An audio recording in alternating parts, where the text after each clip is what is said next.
Hi Leo! Welcome po sa ating channel at ito yung monthly Gabay Tarot reading for November 2023. Please be reminded that this is channel reading po, so maaari kayo makarelate o hindi, just take what resonates. Gamitin ang reading na ito bilang gabay lamang. Balik po kayo dito bukas para sa ating daily Gabay Tarot reading. Please like, subscribe, and click bell button for notification para updated kayo sa daily tarot reading natin. Para po sa gusto magpa-reading, maaari nyo pong makuha ang link nasa description box po ito. Message nyo lang po ako sa messenger. Maraming salamat po. Spirits guys, ano po ang ganap po for this month, November 2023, para po kay Leo? Isang malaking influence itong matured woman sa buhay mo. Nagkaroon ng changes sa buwan na ito, November 2023, nang dahil sa matured woman na ito.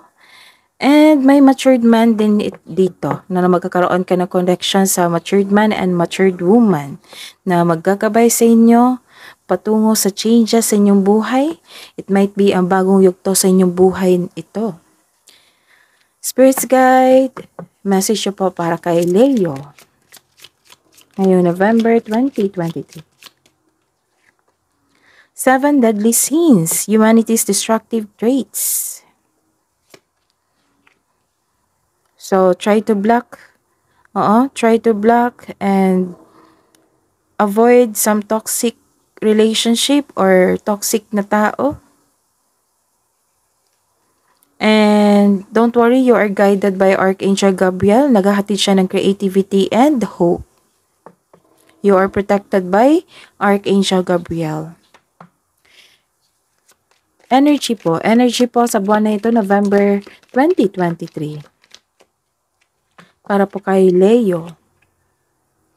Clarification po sa reverse card.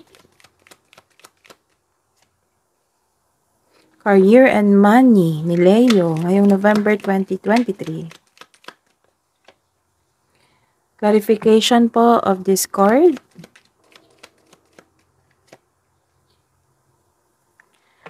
Love and romance, self-love, partnership, and romance ni Leo ngayong November 2023, Spirit's Guide. Clarification of this card.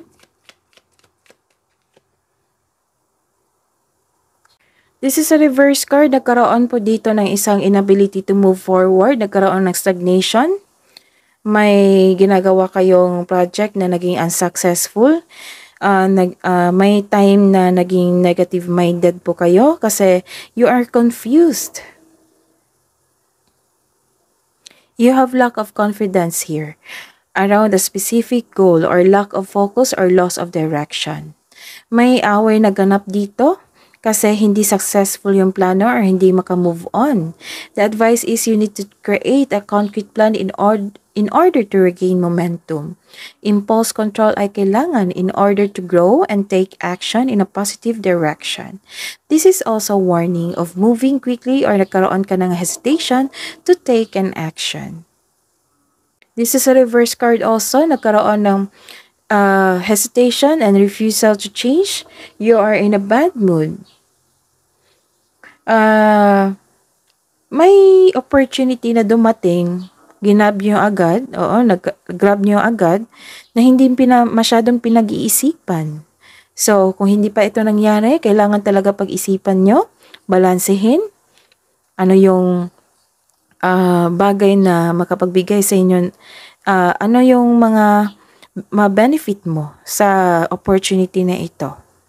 Kung magkaroon ba ng malaking advantage sa inyo or hindi. So, kailangan ng pagbalanse. Sa buhay, karera at pag-ibig, nakaroon dito ng isang alignment. May bagong connection. May namumuong romansa dito sa workplace mo or yung partner mo ay katrabaho mo. This card also means may makikipag-business partner sa iyo or makipag-teammate. Gusto mo ang career mo ngayon dahil nagbibigay ito ng financial stability sa iyong buhay at nagagawa mo yung passion mo at the same time. So, this is the confirmation of your second card here. Nagkaroon ng bagong yugto, new cycle sa inyong buhay. And this is may ganap na ending at papasok na ba kayo sa new beginning sa inyong buhay. Mawawalay na ang blockages na nagdulot ng pagkawala ng trabaho o mga hadlang sa pananalapi. May parating na biyaya na magbibigay daan ng mas maunlad na panahon. Sa buhay pag-ibig, nagkaroon po kayo ng emotional offerings.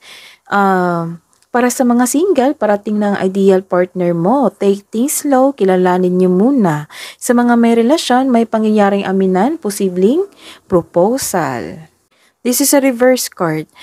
This is, nagkaroon kayo ng disconnection sa isang tao or sa inyong intuition. You are creating blockages. Nagkaroon ng lack of concentration dito or lack of inspiration. This card tells you na may mangyayaring blockages. Marami kang problema, maaring you feel cut off from loving yourself, or may mga ayaw mong magmahal at may mag-alaga sa inyo. This is also means may nakunan or hindi inalagaan yung sarili. Hidden truth, anong iniisip mo, anong iniisip niya?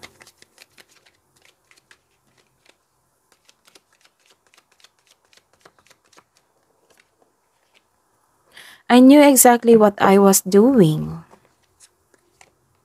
My life is not as together as it seems. Sa mga may relasyon, I wish I could share my good news with you. You came closer than anyone. Love advice po para sa mga single.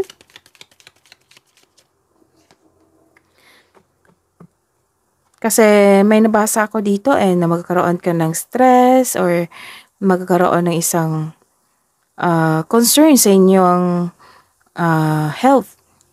So, this card tells you na to have a health checkup and make a meal.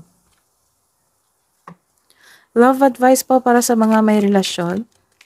Sa buhay mag-asawa, sa couple natin. 1111 is an important number for twin flames. It symbolizes the harmony and balance of soul counterparts. Guilt. Don't let guilt get in the way of happiness. Kabuang advice niyo po para kay Leo, Spirit's Guide. Wow, prosperity lies ahead. Adjustments are required kasi papasok kayo sa inyong buhay yung bagong yugto, di ba? Tatlong cards na yung lumabas dito na magkaroon ng new beginning sa inyong buhay. Message from Archangel Haniel, seek soul satisfaction, fan a flame of inner happiness. And message from Archangel Uriel, come into harmony and balance. Use your power for peace. That is your reading. Leo, ngayong November 2023. Please like, subscribe, and click bell button for notification para updated po kayo sa daily tarot reading natin. Maraming salamat po.